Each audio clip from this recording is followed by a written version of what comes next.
Welcome to the Stand Like Men podcast. I'm Logan Ingram. And I'm Daniel Challenberg. And we are here to connect with other men and to talk about what it means to live out our lives in biblical masculinity. Yeah. And if you're enjoying the show, we'd love it if you would like and subscribe and leave us a comment and send us those emails at standlikemen@gmail.com. So what are we talking about today, Logan? We are going to talk about being countercultural. What does that mean to you? Countercultural, I believe, would be counter being the opposite or against, and cultural being of culture. So against culture or opposite of culture or not of the culture. Yeah. I think is it a generalization of culture, like a worldly culture, or is it a specific niche group of people and region that's culture in this conversation? Probably a little bit of both. Yeah. I think probably for most aspects of this conversation, it's going to be generalized, like a general broad strokes of the culture, General the world. worldview culture. Yeah. But there's probably going to be some individual, like not individual, but we'll be talking about macro and micro culture. Oh, okay. There you go. Yeah. I like those words. Yeah. They're nice words. Yeah. We don't use them enough. No, we don't. All right. So do we want to identify or define culture right now, or do you think that we just did? Do we need to go into more depth of what culture is, or probably just jump into stuff? I think we can jump in. I have a verse I thought would be good to start with. Let me hear it. It's John chapter 17, verses 14 through 16. And this is when Jesus is praying in the garden right before he's arrested. Mm-hmm. And his prayer is, I have given them your word, and the world has hated them because they are not of the world, just as I am not of the world. I do not ask that you take them out of the world, but that you keep them from the evil one. They are not of the world, just as I am not of the world. And when I was searching, I don't think this is going to make it in, but like when I was searching through, I was looking for, be in the world, but not of the world. Mm-hmm. That's not a verse. It's this verse that people paraphrase. Yeah. Which I think is a fair and appropriate paraphrase. Yeah. But yeah. But it's not scripture. It's not scripture. Verbatim. No, anyway. It's not verbatim for scripture, which I thought was interesting. Yeah. And I think a great follow-up is Romans 12:2. That was my next one. I stole it. Good job. Do not conform to the pattern of this world. Yeah. But be transformed. Yep. By the renewing of your mind. There you go. Who renews our mind? Well, that would be Jesus. I agree. Yeah. Excellent. I've got another verse. You want to guess what this one is? I don't know. I've got a bunch of them. Okay. This one's Philippians chapter 3, verse 20. But our citizenship is in heaven, and from it we await a Savior, the Lord Jesus Christ.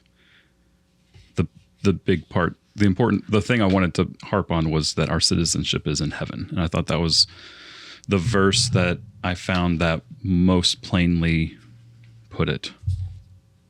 So I think to sum up those verses, starting with John, Jesus says, we talked about an appropriate paraphrase of that verse would be, Yep. Be in the world, but not of the, or we are in the world, but we are not of the world. Yes. And I think that's an appropriate paraphrase, and that's kind of an appropriate interpretation of that prayer. So, but why should we not be of the world? And it's because in Philippians it says we're citizens of heaven.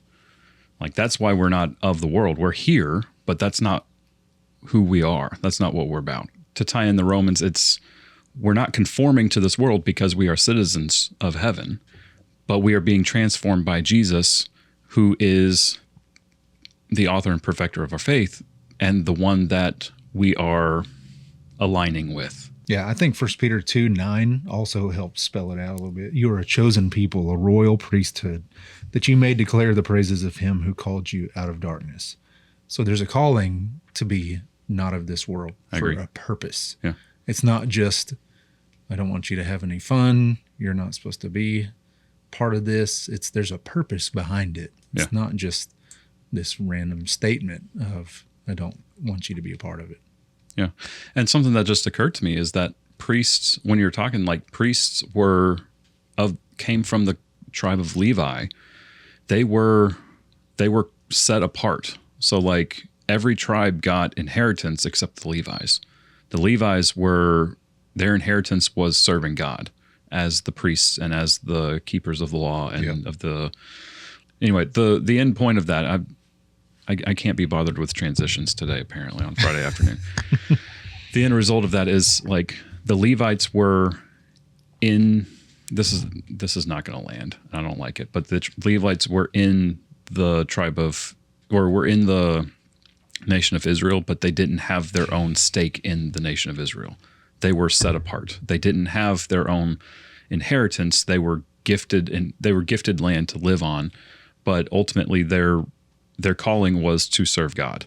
They weren't there to own land or to protect the tribe. They were there to serve God and to guide the people and lead the people towards God. Using them as an example, do you think that being countercultural, we should go around degrading everyone else who is not and lashing out and yelling at people from the corners, street corners, and telling them how awful they are? Or do you think that we could do that humbly and quietly while working for the Lord and taking care of our business while loving others in that regard? As you were describing the first option of like degrading people and attacking people, I thought that was very cultural. It is. Like, even regardless of why or how we are doing what we're doing, if we're doing it in a method that the world would do, that is worldly. Yeah. That's I doing agree. it in a cultural way rather than a countercultural way. I agree with you. What was the second part of that? Or do we do it quietly and humbly, like quietly work for the Lord and love others? We don't have to necessarily just be screaming at people. Yeah. We can do it quietly and humbly. I think quietly, yes. But I'm not saying not boldly. Yes. Yeah. I'm not saying And I was going not to, boldly. Because we can be bold while bold still being and intentional. soft-voiced and stuff like that, being intentional. Yeah.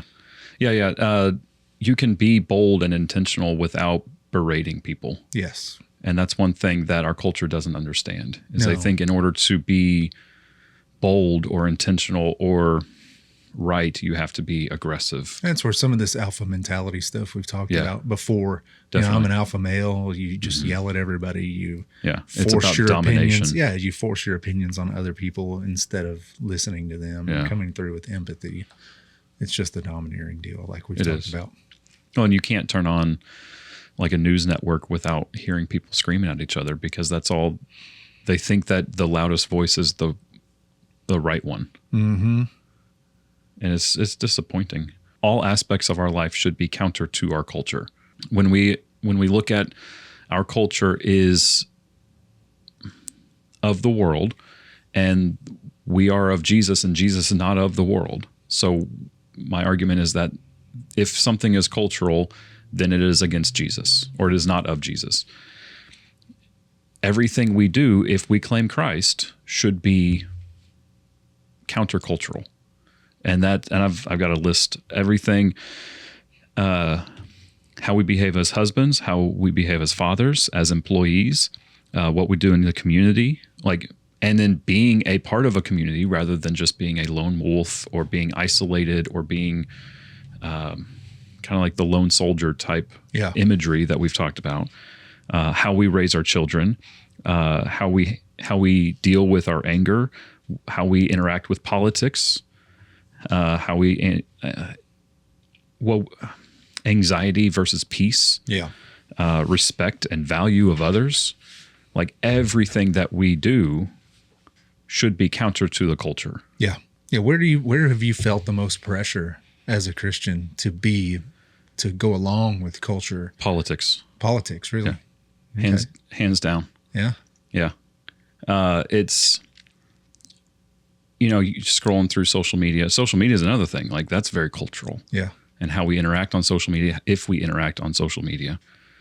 And that's probably another conversation for another day. But yeah, even not as much from the pulpit, but at our congregation. But I have heard, I do know people who have left congregations because from the pulpit it was told, like, you have to vote this way or you're not a Christian. Right. And everybody I seem to talk to has this, like, people I'm very close with and that are very dear to me are like, if you don't vote this way, then you're not a good Christian.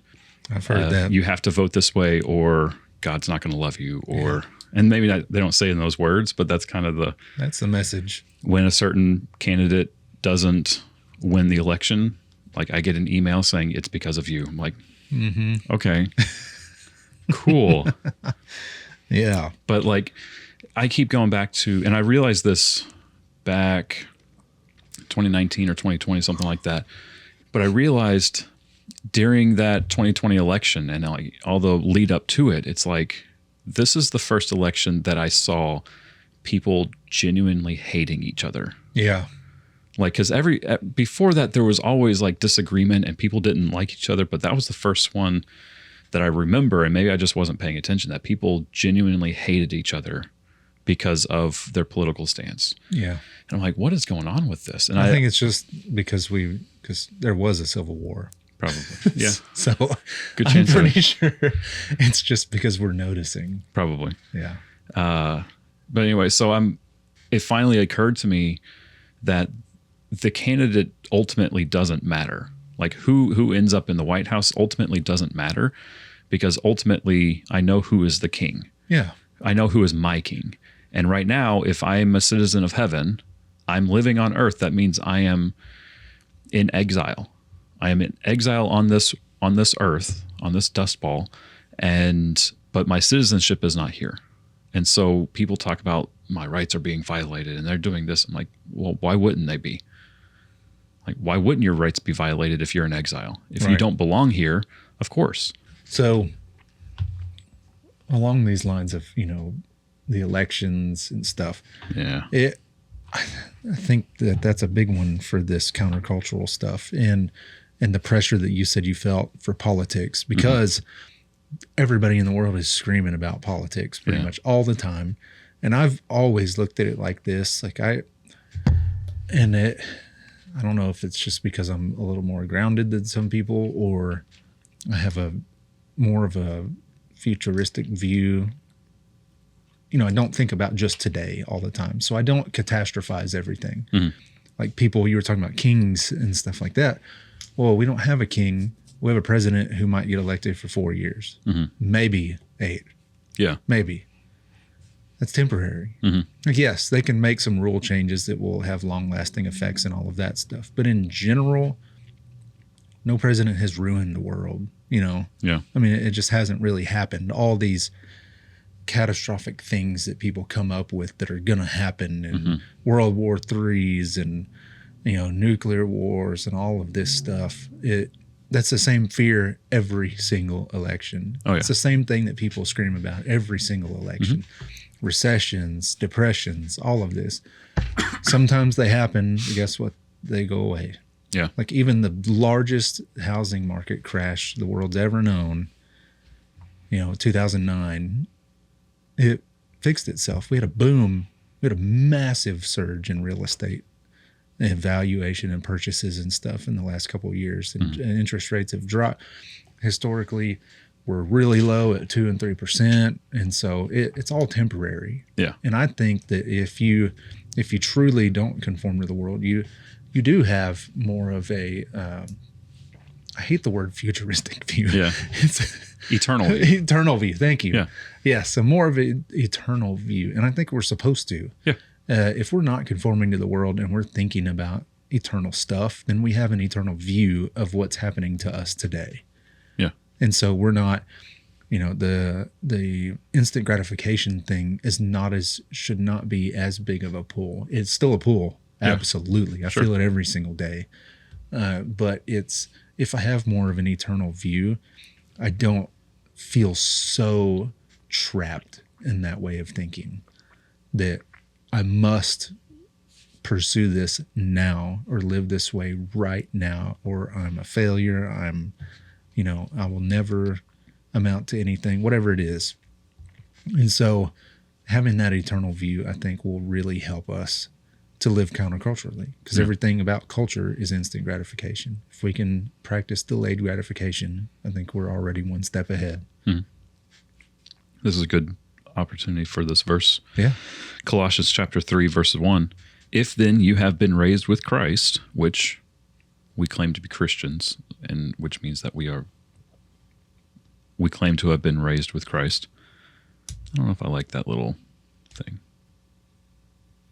If then you have been raised with Christ, seek the things that are above, where Christ is, seated at the right hand of God. Like you were saying, like it's an eternal view. We're not thinking about the things that are happening here. We're thinking about the things that are happening in heaven with Jesus and God right now. Yeah. What's one way that you've suffered in your life because you were going countercultural? That's a good question. Yeah, maybe a personal sacrifice instead of maybe the word suffering. Well, yeah, and we've turned down jobs Yeah. in the past because, we could make more money, but it would put us in a position in an area that we knew wouldn't be good for the family. Yeah. We'd be leaving people that maybe needed us, or put us in an area that was just not safe, either physically or spiritually wouldn't be safe. I was bullied in high school because I don't know, it might have just been that I was different, but I feel like I was different because I didn't want to follow the pop culture. Yeah. And yeah, I can't think of a specific moment off the top of my head. I know as soon as I stop recording, then I'll think of a great one. Yeah. But that's just the way it is. What about you?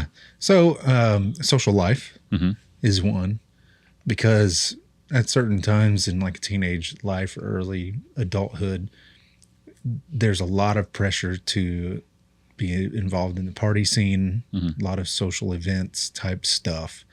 And I just didn't want, for the most part, I didn't want anything to do with it. And I can't necessarily attribute that to my just sheer will, because it didn't have a hold on me. Yeah. And so it wasn't like I was fighting this huge temptation to not go out and party and hang out with my friends and stuff like that. It really wasn't a hold, but it did.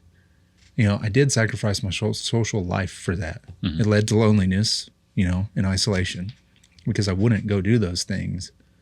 Well, then everybody else is. No one else is hanging at home or out in the woods or something, so I'd have to do it by myself. So that did happen. When I moved here, even to some of my friends and family, it was countercultural and counterintelligent to move here to Searcy, and to come work for my brother for a little bit, and instead of using my connections in Houston to get jobs in oil and gas and safety, and I had a lot of doors open for me down there for jobs, and so it was a huge pay cut coming here. It was a lot of, our house didn't sell for 10 months once we moved here, so I was carrying a rental and the mortgage, and it just that was very countercultural to me. A lot of people That's hard. would not think that was a smart thing to do. And there was lots of times where it didn't feel like it to me. But there was a lot of things involved where it was more of an eternal view. I thought, 10 years down the road, 5 years down the road, not well, and it sucked carrying that mortgage was awful. Carrying that was terrible, because we were carrying all of it, property taxes, utilities, even, because if you shut them off for 10 months, there might be issues when you turn them back on. Yeah. So but I had the view of, I knew where I wanted my family to be and to be raised. And I had no idea what kind of financial gain would come from that move at all, or time freedom or anything like that. But it was the community that I knew we needed as a family was here. And so I went with that. A lot of people, the world doesn't necessarily value that stuff as much as, Yeah, and this goes back to like micro cultures. Yeah. Like Houston area, Woodlands, that money is a big one. Yeah. Money, lavish lifestyle, luxury. Yeah. Those are huge ones that people chase in those areas. And there's areas all over the world that are like that. And then there's areas where it's just not as important. Culture, society, your community, sorry, not culture or society, but community is valued more importantly here in Searcy, I think, than there. Yeah. And so, and you can get involved in different ways, and that doesn't mean that you're just trapped, and there is no community in those places, but there's definitely a focus shift, and I think everybody would probably agree with that. There's places in the U.S. especially, but the world, that money is a much bigger focus than community or family or whatnot. I mean, you see it in Hollywood and a bunch of other places too. Oh, sure. Kind of want to jump back into aspects where we should be countercultural. Okay. How can we be countercultural as a husband? Well, I mean, there's... Is that even a good question? Yeah, no, I agree with that question. I think that's a good question. Well, we see, we've talked about it before, some of the sitcom dads. And that kind of is a worldview of what husbands should look like, husbands and fathers, like kind of a dope, and you come home from work, you're wore out, you don't spend time with the kids, you read your magazine or on your phone or whatever in your recliner for the rest of the night. And for a long time, if a husband comes home from a long day, that's what he does. Wife has dinner made for him, kids, they get the weekends maybe to play with him or something. And so I think fighting against that and being intentional when we get home is a good way to fight culture in that regard. Because I've got friends that still kind of behave like that. Like it's not exactly like that, but they're not involved. Their involvement in what they believe their job is provide. Yeah. They don't take it a step further. They're not involved. They don't talk to their kids. They don't spend intentional time with their wives. You hear it all the time. It's like two ships passing in the night type of deal with husband and wife. And when kids leave the house, the empty nester syndrome, people get divorced all the time. Oh, yeah. And so I think just being intentional at all about our relationships with our wives and our kids is countercultural right now. Valentine's Day is easy to talk about. So back in the day, like when we first got married, we never went on a date on Valentine's Day because, we like people, we just don't like being around people. And so it's kind of our joke, but ultimately it's like, every restaurant is always packed on Valentine's Day. Yeah. So we'd always go on a date like the week before or the week after, and we're like, hey, let's schedule this date, but let's do it not on Valentine's Day because we don't want to have to sit in line for an hour and wait for a table to be stuck next to the bathrooms or whatever. And then after that, once we had our son, it became, it's harder to find a babysitter on Valentine's Day. But then we kind of started recognizing that we accidentally set ourselves up for success in that we treat Valentine's Day as just another day. And same with our anniversary. Our Valentine's Day and anniversary are just another day of the year. Yeah. And one thing that we try to do throughout the year one thing that I tell people is that you cannot save your relationship on Valentine's Day or your anniversary. That is correct. 2 days out of the year are not enough to be a good husband or to be or to save your marriage. Yeah. It's just not. You have to be intentional every single day. And even if you're on a business trip or on a mission trip, like you can still communicate with your wife. But yeah, being this guy that just provides for the family, that's good. That's important. But if you also have to provide spiritually, mentally, and emotionally as well as just physically. And that's where a lot of guys I see mess up is they're so focused on providing for the physical needs that they completely ignore everything else. And your kids They may think that they want a bright, shiny SUV or to go on all of the fancy vacations, but what they need is they need time with you. They need and they want time with their dad. Speaking of dads, I see this a lot. I think this is pretty cultural, where it's almost the added, and I see this a lot. I see this at church and a lot in Walmart and everywhere, where the idea is, maybe this is unfair of me, but the attitude that I see is, as long as the child is alive by the time they're 18 years old, I succeeded as a parent. Yeah. And it's like, how far off did we get?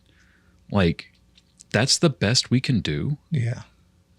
The absolute best that we can do as fathers. And regardless of if you're a Christian or not, the best we can do as fathers is to make sure that they're alive by 18 years old. Seriously? And like, but even aside from that, like if that's what culture says, is as long as they're 18 years, as long as they're alive and as long as they're able to drive or pay the bills or whatever at 18 years old, like, we as Christians who are countercultural should be better than that. We should be the best fathers, because we have the best father to look after and to model ourselves after. Like, our number one priority is that our children are faithful Christians. That starts when they're infants. And honestly, it's easy to argue that it starts before they're even born. But like, you have to, we've talked about tending to the garden a lot. And it's cultivating an environment for them to grow and for them to flourish, and protecting them from whatever. But part of raising kids is being the bad guy. And I don't know how many times I see fathers not want to be the bad guy because maybe I don't know. There's a lot of reasons why that we could speculate, but they don't tell their kids no. And like, I see it a lot. And I see it a lot from men that claim that are Christians. And I'm like, what are you doing? Why is your child like biting somebody? Why is your child throwing rocks at passing cars? Yeah. Why are they doing this? And it's because the dad doesn't want to say no, because the dad is afraid of being the bad guy. And it's like, this is just because they're alive at 18 years old does not mean that you succeeded as a father. Right. And I see it a lot where they let their kids run wild. And by the time they turn 18, they behave in a socially acceptable manner. But they usually, a lot of times they wait for them to turn, they wait for the kid to get into like high school, and the kids are socially compelled to behave in a socially acceptable manner. Yeah. And it's like, why are we letting our kids do that? Why are we letting them run around and like knocking people over or throwing things at people or breaking things or whatever? Why are we allowing our kids to do that instead of saying, no, that behavior is not acceptable? Yeah. No, you bring it. That's a great point. And I've been seeing that a lot recently. Yeah. I didn't mean to sound so, I feel like I sounded really agitated in that moment. Good. You're emotional about it. It just You drives got me feelings crazy. about it. Perfect. Because and it drives me crazy too. And it sounds like a babysitter to me instead of being a father. Mm-hmm. And we see women say this a lot. I've heard them say this. It's, he's, where's your husband? Oh, he's babysitting the kids. Mm-hmm. I'm like, no, he's being a father and watching his children while you're doing something. Yeah. And that's kind of what culture is right now. Is dads are so unintentional about the time with their kids that they're just watching them. Yeah. And they're just making sure they don't die. Yeah. That's kind of what it is. Which I don't want our listeners to mishear us. Like, keeping your child alive until they're 18 years old is a very good thing. Yes. But that's can't be where we stop. Right. And I see a lot of dads, they think, I just don't know.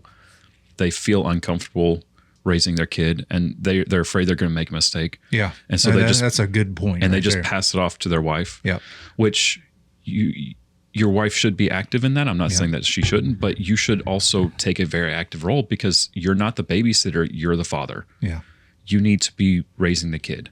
You want to lose respect and gain some resentment from your wife, don't be involved with your kids. That is a huge one I've seen. Oh, yeah. It is a great way to lose a good relationship with your wife. If Absolutely. you disconnect from discipline and being involved in your kids' lives, even if it's just following up and asking how stuff's going, Yeah. it really doesn't have to be that complicated, but really being doesn't. intentional. Yeah. I promise your woman doesn't like it. If she is the sole authoritarian and the sole expert on the children, Yeah. she's not going to like it, and she's not going to like you. And like, so what if I don't know what I'm doing? If I'm in there trying, then there's a greater chance that I'm going to succeed. Yeah. And that's the thing. Like, be involved with your kids. Be willing to tell them no, because guess what? They're children. They don't know what impulse control is. They don't know what delayed gratification is unless you teach them delayed gratification. Thanks for listening to Staying Like Men podcast.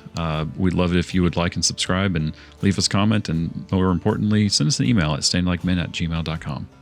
Our verse is 1 Corinthians 16, 13, and 14. Be watchful. Stand firm in the faith. Act like men. Be strong. Let all that you do be done in love.